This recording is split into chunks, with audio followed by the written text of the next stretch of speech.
այսպիսի նյութից, ինչպես մի քիչ առաջ աղոթքի նյութը հետևյալներ, քանզի ես ու դու մարմին ենք, եւ այս մարմինը ժամանակ առ ժամանակ հիվանդանում է։ Եվ բնականաբար ես ու դու մեկին գիտենք, բժիշկների բժիշկը, բժշկապետը, Տերը ու փառավոր Հիսուսը։ Մենք խոստում ունենք Աստծո խոսքից, որ նրա վերքերով բժշկվեցինք։ Բայց քանի դեռ այս երկրի վրա ապրելով եւ այս մարմինի մեջ ոչ միայն մենք հիվանդության ու հիվանդությունների ենք ենթակա դառնում, այլ նաեւ մեկ ուրիշ բան, կորուստի։ Մենք կորցնում ենք, դա կորցնում ենք մեր դրամը, կորցնում ենք մեր աշխատանքը, կորցնում ենք մեր տունը, որտեղ ի վիճակի չենք լում վճարումներ անենք, կորցնում ենք մեր առողջությունը եւ ամենից ցավալի, ամենից տխուր անվերադարձ կորցնում ենք մեր հարազատին, մեր բարեկամին, մեր միս ու արյունը, մեր ընտանիքի անդամին։ Դժբախտաբար սա կյանքի մաս է։ Եվ ես ու դու ընտրություն չունենք։ Եթե ընտրություն իմը քո լիներ, մեզանից ոչ մեկս, ոչ մի սովորական հասարակ մարդ, սովորական ու հասարակ մտածելակերպով չէր կարող ցանկանալ իր կամ իր հարազատի կամ բարեկամի ընկերոջ եկեղեցու քույր ու եղբոր համար կորուստը։ Բայց կորուստը կյանքի մասն է։ Բայց հարցը սրանում է, այդ կորուստը ինչ է բերում իմ ու քո մեջ, բերում է շփոթություն, բերում է կասկած, ոմանց մոտ բերում է բողոք, տրտունջ, աղաղակ։ Եվ Աստված մի արասցե, ինչպես աշխարհում Աստված մի արասցե, ոմանց մոտ բերում է անեծք, հայհոյություն։ Աստված մի արասցե։ Բայց կորուստը ունի իր ամբողջ դառը ու տխուր մասը եւս ունի մի մաս ու գեղեցիկ, ստապեցնում է մեզ։ Մի տեսակ տեսել եք մարդը, որը հիվանդության կամ դժվարության նեղությունից ուշագնացել, առաջինը, որ ինչ անում, ոչ միայն ջուր, այլ նաև փորձում են ապտակել, այսինքն ստապեցնել։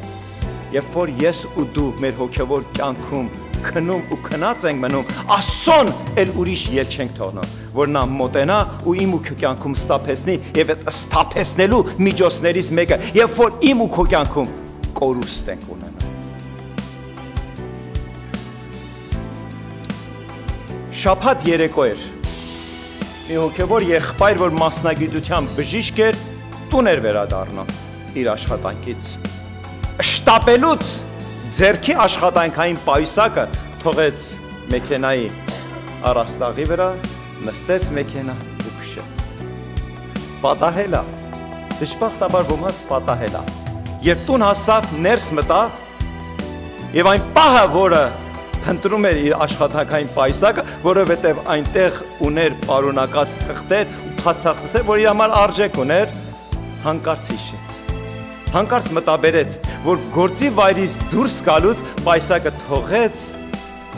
մեքենայի առաստաղի վրա,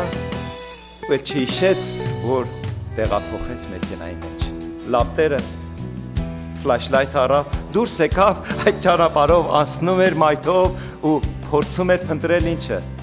փորձում էր փնտրել իր աշխատանքային ձեռքի պայուսակը։ Վերջապես գտավ, տրորված մեքենաները վրայով անցել էին։ Բացեց, պարունակություն չկար։ Հիմի ժամանակն էր, որ փնտրեր պարունակությունը։ Վերջապես հոգնած տուն վերադարձավ։ Իսկ առավոտյան ի զարմանքս ինձ ու քեզ եկեղեցի գնաց։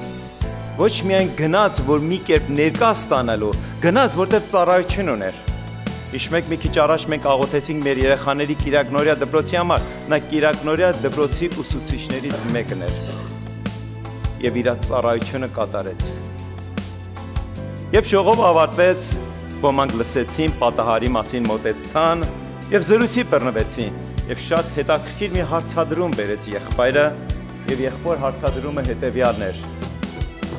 What is God trying to teach me about this incident? Ինչը Աստված կամենում իմ ու քո հետ խոսելու, երբ որ ես ու դու մեր կյանքում կորուստներ ենք ունենում։ Եվ ասում է առաջի բանը, որ ես սովորեցի իմ կորուստից, haste make waste։ Haste անգլերենով ոմանց համար rush, շտապելը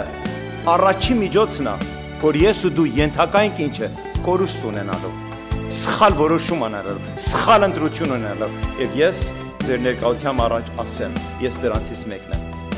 Եվ կարծում եմ, որ իմ նմանները լեցուն ունենք, եւ եթե անկեղծ լինենք, ամեն մեկս կարող ենք խոստովանել, որ շտապելով որոշել ենք ու որոշելով սխալ գործել։ Շտապեցի այս ու այն եղբոր, այս ու այն հովիվի, այս ու այն եկեղեցու, այս ու այն ծառայության, ու այս ու այն կազմակերպ, ու այս ու նրա մասին ասելու արտահայտվելու, հետո պարզվեց, որ ասածը ճիշտ չէր։ Հետո ցավ ես ապրում, բայց ասել ես, արտահայտել ես։ Ու երանի թե քո ներքին սենյակում ասեիր, բայց միշտ չի, որ մենք այդքան համեստ ենք գտնվում, որ մեր բողոքներն ու տրտունջները, մեր բամբասանքները մենակության մեջ մեր ներքին սենյակում արտահայտենք։ Բամբասանքը ինչպես կարող է հաճուկ ու հաճելի չլինի, եթե մեր կողքի մի քանիսը չլինեն լսելու մեզ։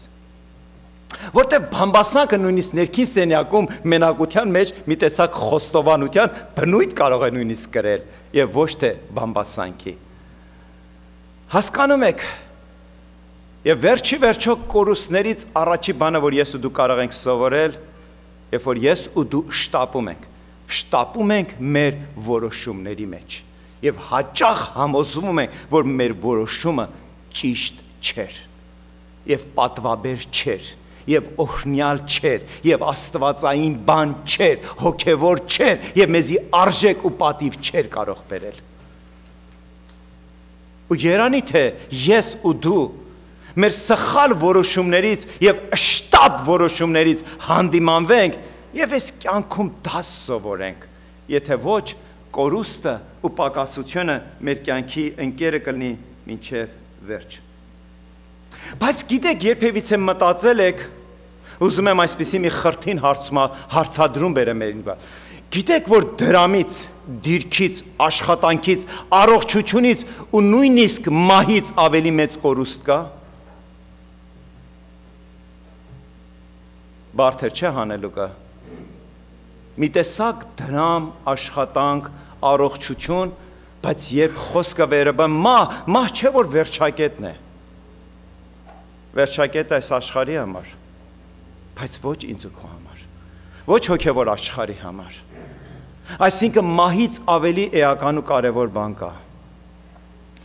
Եվ ուզում եք իմանալ ու ճանաչել, որպեսզի ես ու դու հասկանանք ու մտաբերենք, մի հատ օրինակ եմ ուզում բերել։ Մի քրիստոնյա հանդիպում է մի չինացի, բավականին կիրթ, զարգացած, կրթված մարդու։ Չինացին զարմացնում է իրենց գրական աշխարհով, չինացիները հին ազգ են, ինչպես մենք հայերս, եւ ինչպես մենք ենք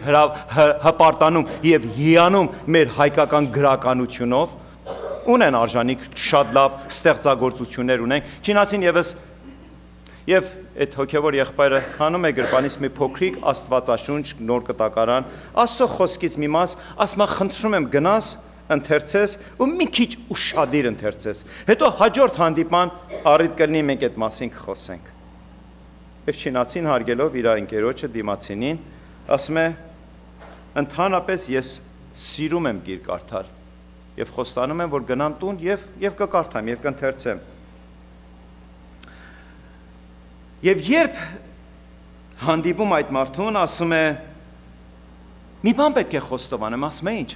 Ասում եմ, իմ կյանքում շատ գրքեր եմ կարդացել եւ մեր չինական գրականության մեջ բավականին գրքեր կա, որ խոսում է կյանքի ու կյանքի դասեր է տալիս, կյանքի օրենքների մասին է խոսում։ Եվ ես բավականին բաներ եմ սովորել կյանքի մասին այս մեր չինական գրականությունը ուսումնասիրելով։ Բայց այս քո տված գիրքը տարբեր է։ Եվ քրիստոնյան ասում է, կարող ես ինձ բացատրել տարբերության մասին, ասես փորձեմ բացատրել։ Ասում այս գիրքը կարդալուց եւ ուսումնասիրելուց ու մտորելուց հետո մի բան է մտել իմ կյանքիս մեջ, որ անցյալում չկար, գրքեր կային, գիտություն, իմաստություններ կար, կյանքի օրենքներ, բայց այն օրվանից, որ ես գիրքն եմ կարդացել, ասում եմ ամեն անգամ, որ սխալ եմ գործում, ու մեղք, ու հանցանք, ու տկարություն, ասման ներսից մեկը իմ մեջից աղաղակում է։ Այդ ձայնը չկար, այդ աղաղակը չկար, այդ հանդիմանությունը չկար։ Եվ արթնացավ իմ մեջ այն օրվանից, որ սկսեցի այս քո տված գիրքը կարդալ։ Զարմանալի է ինձ ու քեզ համար։ Իհարկե ոչ։ Որտեվ Աստծո հոգին ինչպես կարող է մարդու հետ հաղորդակցվի, եթե ոչ առաջի հերթին գիրքը ու հետո աղոթքը։ Դժբախտաբար ու սրտի ցավով այսօր շատ ու շատ քրիստոնյաներս ես մենակ մեկ բան կարող եմ պատճառաբանել՝ ծույլությունը։ Դու կպատճառաբանես հոգնած ես, ժամանակ չունես, զբաղ ես, կյանքը, մտահոգությունները, դժվարությունները, կյանքի անցուդարձը, վեր ու վարը, ելքն ու դար։ Ես քեզ կասեմ իմ ու քո մասին, եթե մենք Աստծո խոսքը ծալում ենք ու բացում ենք շաբաթը մեկ անգամ, դա միանշանակ մեր ծուլության մասին է խոսում։ Երանի թե ամեն ինչ ավարտվեր դրանով, երանի թե Աստված երկնքից նայեր ու ասեր Սարո ծույլ ես, եւ ծույլի պիտակը դրանով Տերը բավարարվեր։ Տերը բավարարվում է, բայց չարը այս աշխարհի իշխանը չի բավարարվում։ Ամեն անգամ ես ու դու եւ փակում ենք ու ծալում ու թողնում ենք, որ մեր դարակում մնա ու պահպանվի ամուր, գեղեցիկ ու փոշի անստում, հետո հանկարծ կիրակի, եթե մեր մեջ ցանկություն ու հնարավորություն ու փափագ է առաջանում, հետո մենք շտապ կերպով ձեռք ենք գցում, այս գիքը տալիս ենք մեր թևի տակ ու գալիս եկեղեցի։ Ու հույս ունենալով, որ այդ օրը հովիվը մեկ-երկու համարներ կընթերցի, ես էլ կհետևեմ այդ համարներին եւ դա կլինի իմ կյանքիս Սուրբ գրքի ընթերցանությունը։ Գիտեք այսօր հոգևոր աշխարհում հոգևորներ ինչու չեն հանդիմանվում իրենց մեղքերի համար։ Միանշանակ մեկ բանի համար, որտեղ Աստծո խոսքը պակասել է մեր կյանքից։ Աստծո խոսք եթե անհավատի կյանքում հանդիմանություն է բերում, ինչքան առավել եւս Աստծո խոսքը կարող է հոգևորի կյանքում հանդիմանություն բերի։ Եվ այսօր մի զարմացիր, որ նայում ես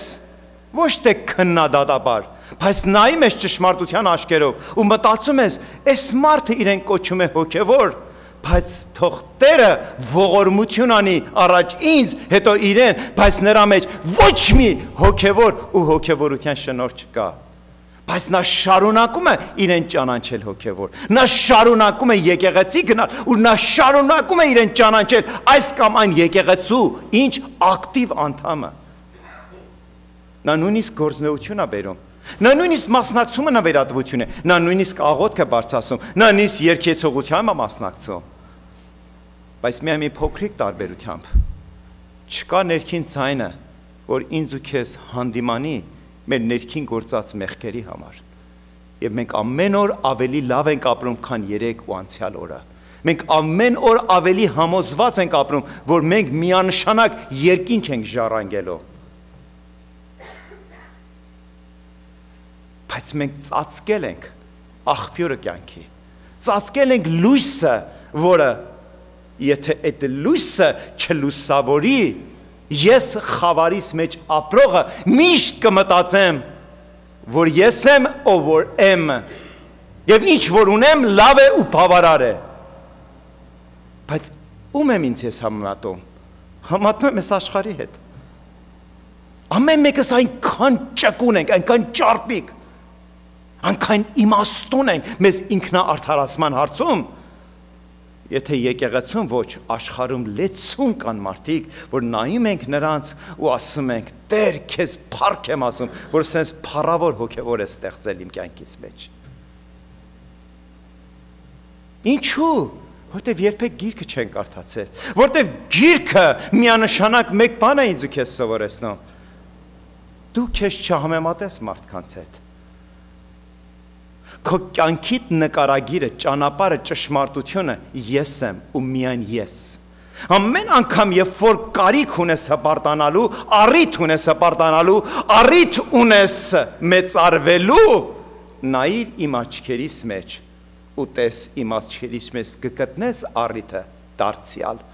առիթը կրկին, հետո մեծարվիր, հետո փառավորվիր որպես հոգևոր, ասա ու թմկահարիր ողջ աշխարհին, որ քո նման հոգևորներ շատ քիչ թվով են մնացել։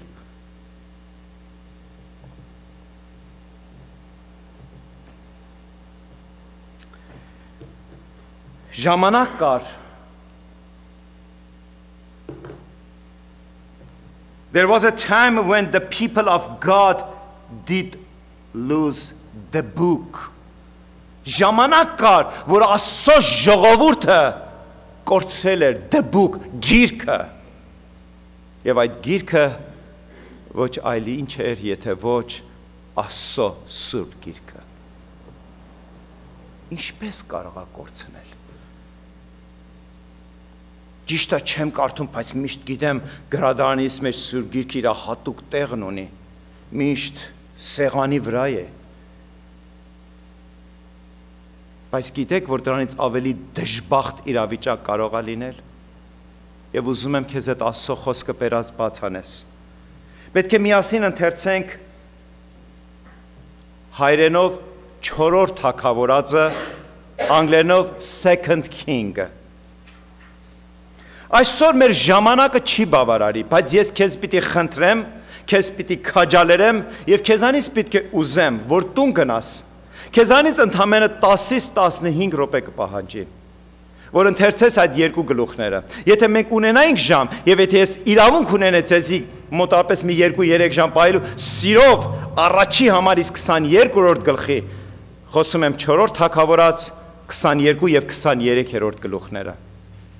Կընթերցենք, որտեղ ամբողջ նույնը դրա մասին է։ Բայց ժամանակի իհարկե սղության պատճառով մենք պետք է ընթերցենք ընդամենը համարներ։ Կփորձեմ բոլոր այդ թողած համարներով ամբողջացնել մի քանի նախադասություններով, բայց որպեսի ամբողջ իրական դիրքը, վիճակը, եղածը տեսնես, որտեղ Աստծո խոսքն է թողել ինձ ու քեզ, սա ճշգրիտ նկարագիրն էր, այն օրը, այն ժամը, այն վարկյանը, որ կատարվում էր Հուդայի թագավորությանը մեջ։ Եթե հին ուխտին ծանոթ ես, Սողոմոն թագավորից հետո Իսրայելի թագավորությունը բաժանվեց երկու մասի։ Մնացին Իսրայելի մյուս 11 ցեղերը, իսկ Հուդայի ցեղը առանձնացավ եւ նրանց թագավորությունը ինչ էր Երուսաղեմում էր։ Հուդան մի տեսակ ավելի հոգեվոր գտնվեց։ Այսպես ասած մենք Աստվածաշնչի մեջ հաճախ ավելի ենք լսում Հուդայի ցեղի, Հուդայի թագավորության, Երուսաղեմի թագավորության մասին, քան թե Իսրայելի։ Եվ այս ամբողջ նկարագիրը, որ կարդում ենք, խոսքը միանշանակ Հուդայի թագավորության, այսինքն այն ինչ որ կատարվում էր Երուսաղեմում, այն քաղաք, այն տաճար, այն տեղ, այն վիճակը, որ Աստված ընտրեց, առանձնացեց ու ասեց իմ հոգին, իմ խոսքը, իմ ներկայությունը այստեղ պետք է լինի, եւ ամբողջ աշխարհի ժողովուրդը պետք է գան ու տեսնեն ու փառավորեն ինձ, որ ես միակն եմ ճշմարիտ է իրականը, առաջին ու վերջին թագավորածը։ Եվ միասին պետք է բացանենք 22-րդ գլուխը, 22-րդ գլուխը եւ ընթերցենք առաջի 2 համարները 8 տարեկան էր Հովսյան, երբ որ թագավոր եղավ եւ 31 տարի թագավորեց Երուսաղեմում եւ նրա մոր անունը Հեդիդիա դուստր Բաղադացի Ադադիայի սան կարևոր են եւ Տիրոջ աչքի առաջին ուղղություն արավ, սա է կարևորը, սա է իրականը, սա է հոգևորը, սա է որ իմ ու քո կյանքում պետք է ընդգծվի, կարմիր գծի նման, կարմիր թելիկի նման, նա Տիրոջ հետ ուղիղ վարվեց, այսինքն ինչ արեց, պարզ աստվածապաշտություն արեց եւ ասում է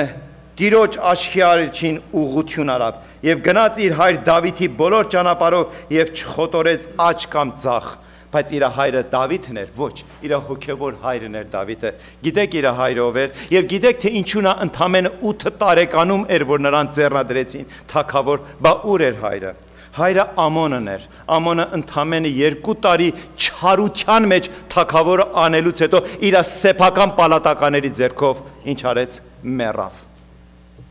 Եվ ժողովուրդին, որ դեռ մի քիչ իրենց մեջ հոգի էր մնացել, սպանեցին այդ պալատական դավաճաններին եւ ուրիշ ելք չունեին, միակը մնացել էր, ով մնացել էր Հովսյան, որ ընդամենը 8 տարեկան էր։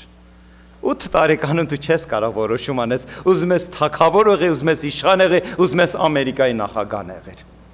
Բնականաբար երրորդ համարում հետևյալն են կարդում, ասում է, երբ նա դարձավ 18 տարեկան, այ արդեն տարբեր է։ Երրորդ համար ասում է, եւ Հովսիա թագավորը 18-րդ տարին թագավոր ուղարկեց, երբ որ 18 տարեկան էր, հետևյալ մի բան արեց։ Կանչեց իր դպրին, դպիրը գիտեք ով էր, միջոցն էր թագավորական, պալատականների եւ հոգեվորականների հետ կապը հաստատողը։ Այսպես ասած, մինիստրների մինիստրն էր, vice president էր, prime minister էր, և ուղարկեց, ասես, կգնաս ու կհանդիպես քահանապետին ու հետևյալը կասես, այդ ամբողջ նվիրատվությունները, որ հավաքվել է եկեղեցում, չի հավաքվել, որ եկեղեցու գանձանակներում մնա ու փթի, գնա ու իմ հրամանով հրամայի, որ այդ բոլորը տրվի աշխատողներին, որ տիրոջ տունը զարդարեն, նորոգեն, դա միանշանակ ինչի մասին էր խոսում, սրտի ցավով միանշանակ մեկ բանի էր մասում, որ իր հոր և իր պապի և իր պապերի ժամանակ ինչ էին արել, աչքաթող էին արել, ինչը Աստծո տունը, և ուրախացել էին այդ հարստությունով, գնացել նայել էին գանձանակի մեջ, ոսկե դրամները, ոսկիները, արծաթները, ու այդպես էլ չէին իրագործել։ Դա միանշանակ գիտեք ինչը ցավելի հիշեցնում, Երբ որ Աստված ինձ ու քեզ ոսկիով, տաղանդով օժտել է, ու այդպես էլ ես ու դուք չենք օգտագործում։ Եվ այսպիսի մի գեղեցիկ, բայց տխուր ու իրական փաստ կա։ Whatever you not use it, you're gonna lose it։ Այն ամեն ինչ որ ունես, եթե չօգտագործես, դու կկորցնես։ Չէ կպահեմ, չես կարող։ Չէ ամուր կպահեմ, չես կարող։ Խոսքը հոգու մասին է, ոչ թե մարմնի։ Եվ մի քիչ հետո կհամոզես, որ նույնիսկ մարմինը չես կարող պահես, այդ կանաչ թղթադրամն չես կարող պահես, ոչինչ չես կարող անես, որովհետև ես ու դու մեկ ման սովորեցինք, թող նրա կամքը լինի ինչպես երկնքում, այնպես էլ երկրի վրա։ Նրա կամքն է ամեն բան որոշում իմ ու քո հոգևորներիս կյանքի մեջ։ Եվ երանելի են այն մարդիկ, որ հնազանդվում են և խոնարվում, և ուզում են ճանաչել, և ճանաչելով տիրոջը ծառայել։ Եվ 8-րդ համարից ընթերցենք, և Քեխկիա քահանապետն ասեց Սափան դպիրին, այս երկու անհատներն են, Սափանը դպիրն էր, Քեխկիան քահանապետն էր, և Հովսիան թագավորն էր։ Եվ Քեխկիա քահանապետը ասեց Սափան դպիրին, մի օրենքի գիրք եմ գտել տիրոջը տանը։ Սա ցավ չի, սա ցավ է, այդ գիրքը կորցվել էր, թաքնվել էր, փոշիների մեջ ծածկվել էր,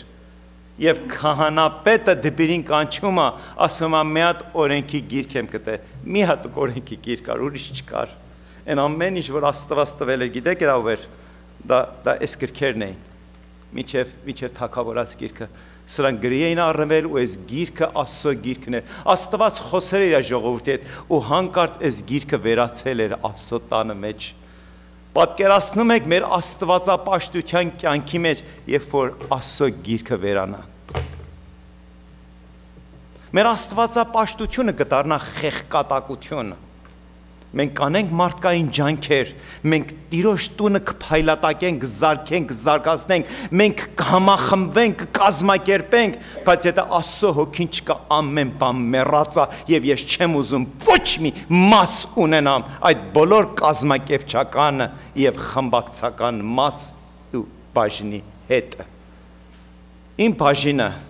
եւ կարծում եմ քո բաժինը, որ ես ու դու ընտրել ենք, Տերն է ու միայն Տերը։ Եվ ասում է մի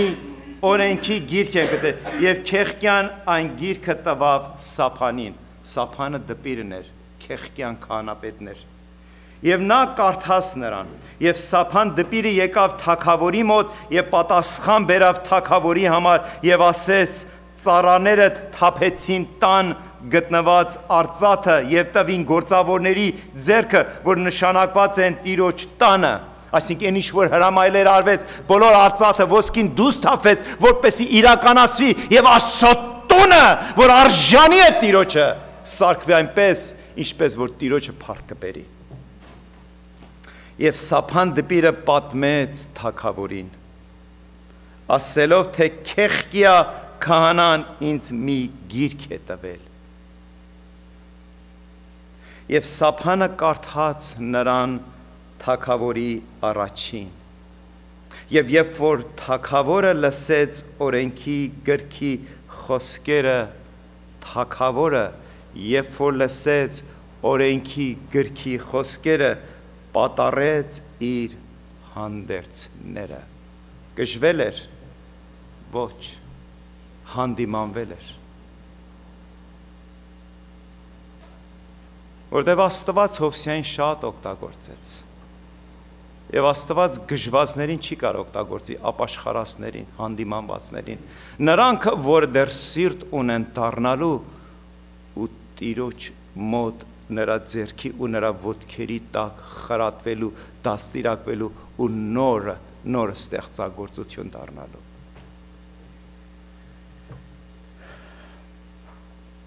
Եվ թողնում ենք այստեղ եւ ասում ենք 23-րդ գլուխը։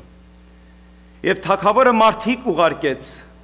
ընթերցում ենք 23-րդ գլխի առաջին համարից։ Եվ թագավորը մարդիկ ուղարկեց եւ նրա մոտ ժողովեցին Հուդայի եւ Երուսաղեմի բոլոր ծերերին, եւ թագավորը վեր գնաց Տիրոջ տունը, եւ նրա հետ Երուսաղեմի բոլոր բնակիչները, եւ քահանաները, եւ մարգարեները, եւ բոլոր ժողովուրդը, փոքրից մինչև մեծ, եւ կարդաց նրանց ականջին ուխտի գրքի բոլոր խոսքերը, այդ նույն ուխտի գրքը, որը կորցված էր տարիներ ու տարիներ ու տարիներ։ Եվ ինչ կատարվեց։ Եվ կարդաց նրանց ականջին ուխտի գրքի բոլոր խոսքերը, որ գտնվել էր Տիրոջ տանը, եւ թագավորը կանգնել էր սյունի մոտ եւ ուխտ արավ Տիրոջ առաջին Տիրոջ հետևելու։ Ուխտ արավ Տիրոջը, Տիրոջ տանը մեջ, ինչ էր նրա ուխտի նպատակը։ Տիրոջս պետք է հետևեմ, Տիրոջս պիտի ծառայեմ, Տիրոջս պետք է հավատամ, Տիրոջս պետք է կանչեմ։ Ուխտ արավ Տիրոջ հետևելու եւ նրա հրամանները եւ վկայությունները եւ կանոնները բոլոր սրտով ու բոլոր հոգով պահելու, ում հրամանները, ում նկարագիրը, ում որոշումը, մարդու, ոչ Աստծո։ Եվ այսօր, եթե ես ու դու համոզված չենք, եթե այս եկեղեցին Աստծո նպատակը չի, Աստված չէ կառավարում, փախուստ դուր, որտև մարդու կառուցածը մարդու ձեռքով էլ կքանդվի, մի քիչ հետո դու կհամոզվես դրա մեջ, քեզ համար լեցուն ու կյանքից օրինակներ ունեմ ասելու։ Եվ ասում է, բոլոր սրտով ու բոլոր հոգով պահելու եւ հաստատ այս ուխտի խոսքերը, որ գրված են այս գրքում, եւ բոլոր ժողովուրդը կանգնեց ուխտի մեջ, այսինքն համաձայնվեց թագավորի ուխտը, որ իրենք են ուխտի մեջ։ Ուխտը գիտեք ինչա, որոշում, ընտրություն, դաշինք է, որ ես Տերս իմ բաժինը, իմ կյանքը, իմ ընտրությունը, իմ առողջությունը, իմ վիճակը, իմ պայմանը, իմ աշխատանքը, իմ աստվածապաշտությունը քո ու միայն քո փառքի համար պետք է լինի։ Ինչ էր կառուցվել։ Մինչև Հովսեայի գալը մենք ծանոթացանք նրա հոր Ամոնի հետ, բայց երանի թե Ամոնով վերջանար, Ամոնը ընդամենը 2 տարի թագավորեց, եւ այդ 2 տարում նորեն շարունակեց ինչ իր հորը, հայրը ով էր, Մանասեն։ Մանասեն 50 տարից ավելի թագավորություն արավ, եւ Մանասեի մասին պատմում են, որ կուրք ու կուրքեր, նույնիսկ քաջալերեց, գիտեք ինչ է։ Դրանից ավելի պիղծ ու անօրեն բան չի գալու, երբ որ քո սեփական քո երեխեքին կրակով ես անցկացնում, այսինքն զոհաբերում ես այդ սուտ աստվածներին, եւ նա արեց։ Եվ այստեղ մի հատ գեղեցիկ ու մի հատ զարմանալի ու մի հատ շատ կարևոր ու շատ էական դաս ենք սովորում։ Ամոնը պիղծ էր եւ 50 տարից ավելի թագավորություն արեց։ Նրան հաջորդեց իր տղան Ամոնը, դարձյալ պաղծության մեջ մեռավ։ Ու հետո Ամոնին հաջորդեց իր սեփական Միսու արյուն տղան Հովսյան, 8 տարեկան էր։ Պապը ու հայրը պիղծ թագավորեցին ու պիղծ մեռան։ Ու հանկարծ Հովսյայի մեջ աստվածապաշտության ցանկություն ու փափակ ու երազ ու ծառայություն ծագեց։ Սա միանշանակ քեզ ինչ է բացատրում, որ we do not have to be influenced by those who do evil, even family members. Սիրելիս, եթե ես հոգևոր տկարանամ, Ռուբինան ոչ մի Աստծո մոտ երաշխիք չունի կամ ասելու ամուսինս տկարացավ, ես ինչպես կարող եմ շարունակել իմ աստվածապաշտությունը։ Երեխան չի կարող ասի, ծնողներս անհավատ էին, ես ինչպես Տիրոջը ճանաչեի ու հավատայի։ Սա տիպիկ օրինակն էր։ Պապը ու հայրը մեծագույն բաղձագործներ եղան թագավորական Իսրայելի Իհուդայի թագավորությանը մեջ, բայց Հովսյան մեկ ուրիշ բան որոշեց ու հատկապես նրա որոշածը, երբ որ կնքվեց գիրքը հայտնաբերելու համար, էլ ոչ այս կողմ էր, ոչ էլ այն կողմ։ Նրա ուխտը ու նրա որոշումը, նրա կյանքը ու աստվածապաշտությունը մնաց անաղարտ, մնաց աստվածապաշտություն պարզության մեջ ու մինչև կյանքի վերջը կարդում ես, դրա համար քեզ կխաչարեմ, որ գնաս ու իր կյանքը կարդաս, ու ասում է իր նմանը չեր եղել Դավիթից հետո ու իր նմանը դժբախտաբար էլ չեղավ։ Տխուր էր։ Այդպես է նկարագրում Աստվածաշունչը, ասում է նրա նմանը չեր եղել Դավիթից հետո ու նրա նման էլ չեղավ։ Հետո գիտես պատմությունը Բաբիլոն եկավ ու ամբողջովին բնաջինջ արեց եւ Իսրայելի եւ Հուդայի թագավորությունը։ Էլ թագավոր չկար, որ ուխտ ունենար ու գիր գտներ ու աստվածապաշտություն բերեր։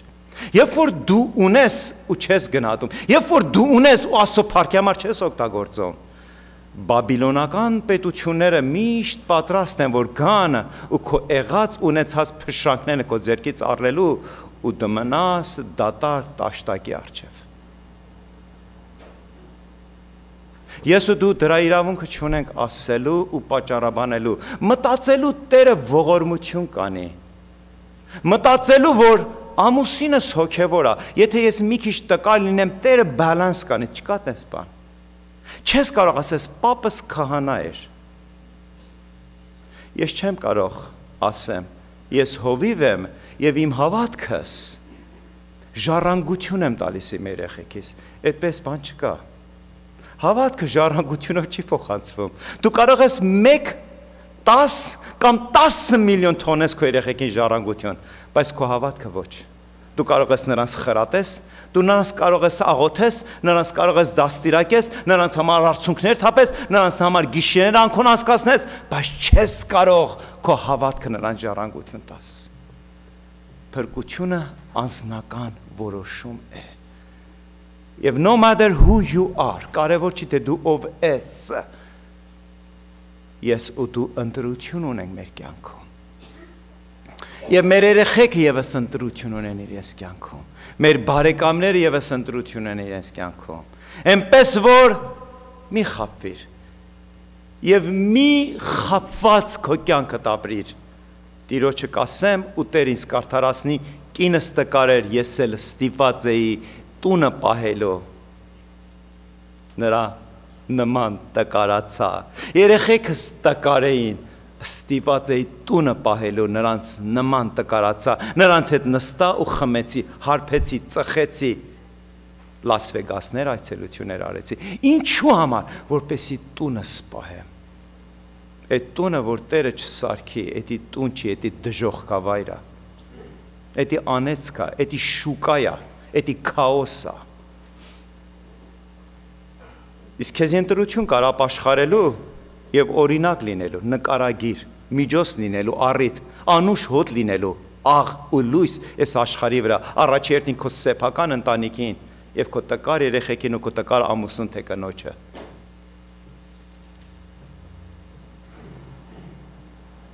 Եվ այսօր սիրելիներս անցել են հազարավոր տարիներ այս պատմությունից։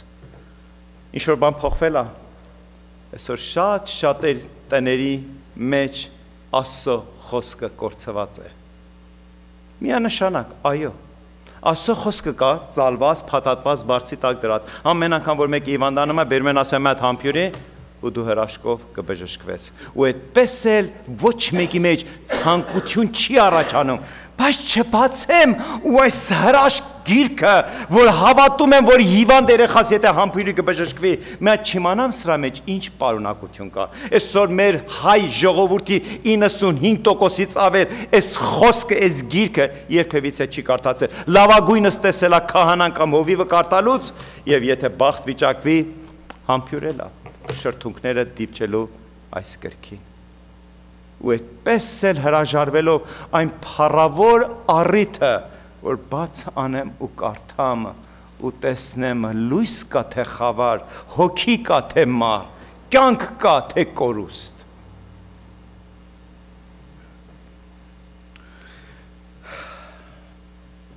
Ասում են հովիվը մի անգամ այցելություն արեց իր եկեղեցու անդամներից մեկի տունը, ներս մտավ ու տեսավ Սուրբ Գիրքը սեղանին, ուրախացավ, առիթ ունեցավ, խոսքի բռնվեց, տան փոքրիկ աղջկա հետ ասավ, բալես, ասեց ինչ է պարոն, ասեց գիտես այս գրքի մեջ ինչ կա, իհարկե ի նկատի ուներ այս գրքի պարունակությունը, առակները,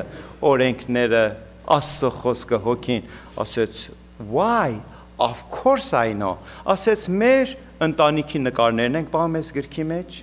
մամաս պահում է իմ եղբորս առաջի անգամ, որ մազը կտրեցին մի փունջ այդ մազերից, և վերջը պահում է իրա գեղեցիկ, համեղ, հարմարավետ, ինչը բաղադրատոմսերը իրա թխվածների և կերակրատեսակների, դրանից ավելի լավ տեղ, սա է առիթը, սա է պատճառը, սա է Աստծո խոսքը, սա է նպատակը, սա է ամենահարմար տեղը պահելու,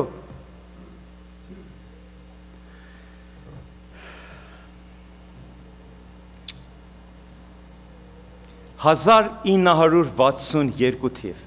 մինչև 1962 թիվ Ամերիկայի դպրոցներում երեխաները առավոտյան, երբ որ ներս էին մտնում, գիտեք ինչ է լինում, Աստծո գրքի ընթերցանություն և աղոթք,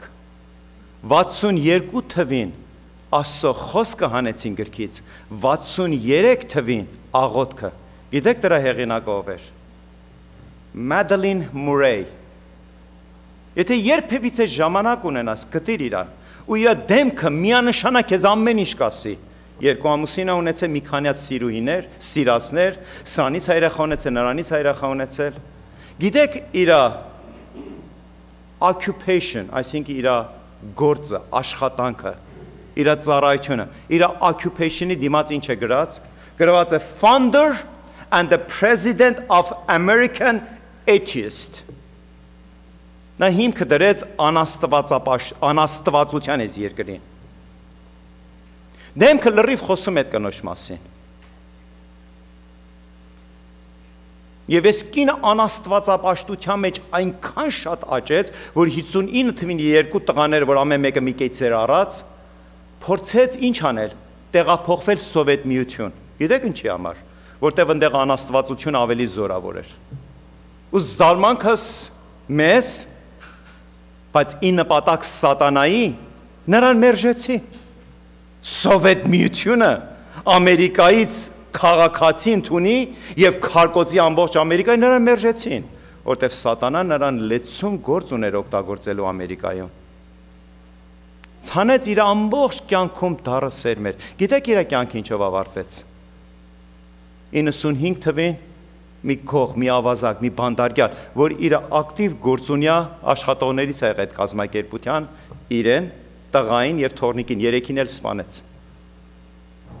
Եվ ինչ որ ցանում ես, պիտի հնձես, ոչ ավեր, ոչ էլ պակաս, բայց ցավը մնում է ցավ, ու այդ նկարագիրը մնաց այսօր այս երկրում, այս երկրում դպրոցներում չկա ոչ սուրբ գիրք, ոչ էլ աղոթք, կա մահ ու կորուստ, Եվ ամեն անգամ, որ մենք փաստի առջև ենք կանգնում, ոչ մեկը չունի այդ համարձակությունը, ոչ մի քաղաքական գործիչ, ոչ մի հոգևոր առաջնորդ չունի այդ իրավունքը, այդ համարձակությունը, որ ելնի ու բեմից ասի. սա է։ Մի կին ամբողջ երկրի նկարագիրը փոխեց։ Մի պիղծ անօրեն, անաստված կին ամբողջ այս երկրի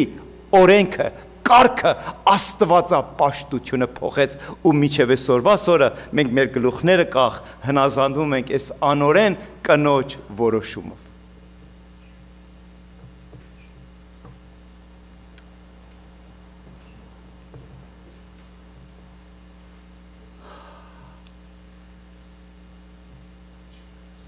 Սիրելի իմ քույրս ու եղբայրս, մեզ մի ճանապարհ կա, մի ճշմարտություն կա այս աշխարհի վրա, երկնքում ու երկրի վրա, ողջ տիեզերքում, ստեղծող ինքն էր, լույսը ինքն է, կյանքը ինքն է, փրկությունը ինքն է, եւ ես ու դու ու իմ ու քո միակ փրկության միջոցը, որ վերադառնան գրքին, աղոթքին, նրա հետ հաղորդակցվելու եւ Աստծո խոսքը սերտելու եւ ուսումնասիրելու։ Այսօր սրտի ցավով պետք է ասեմ, չեմ բողոքում, քաջալերում եմ։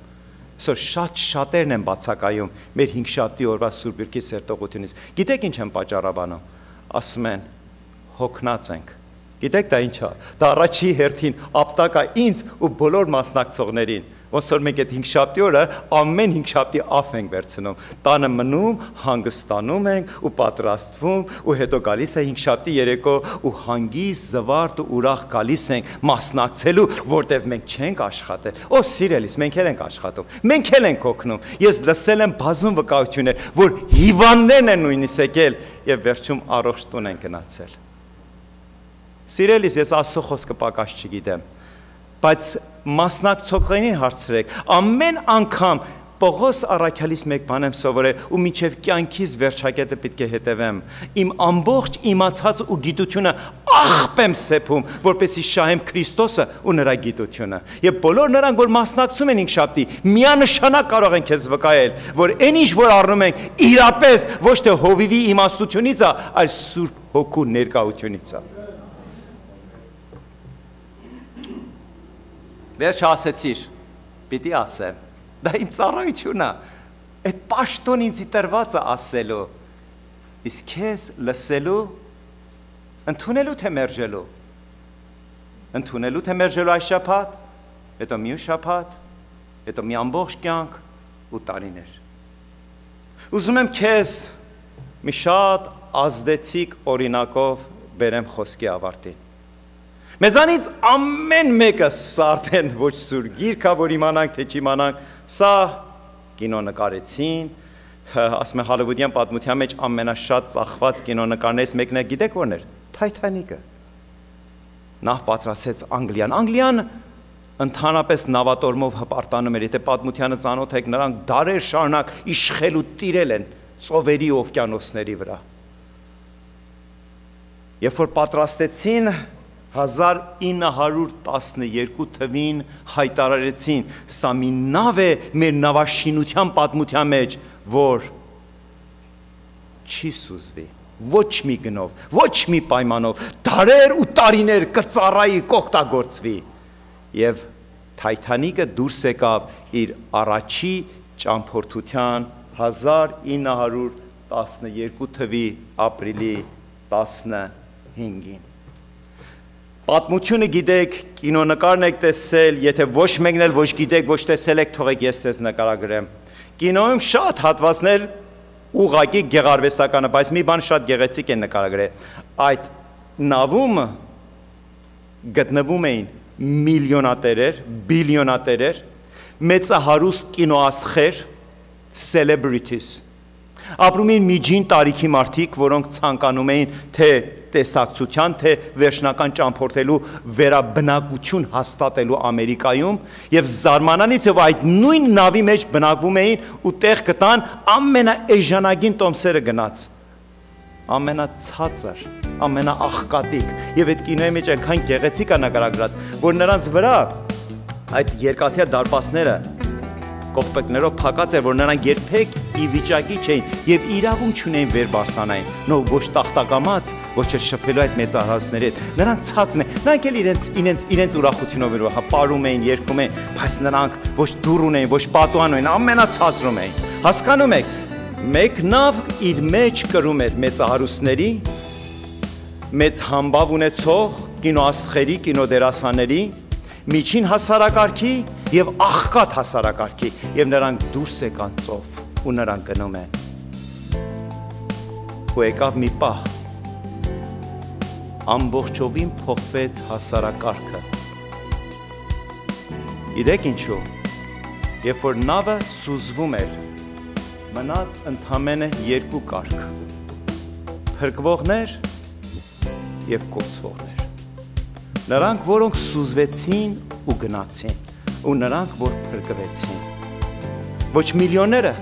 ոչ համբավը, ոչ փառքը, ոչ կինոաստղը, ոչ միջինը, ոչ աղքատը, ոչ հարուստը, ոչինչ չփրկեց։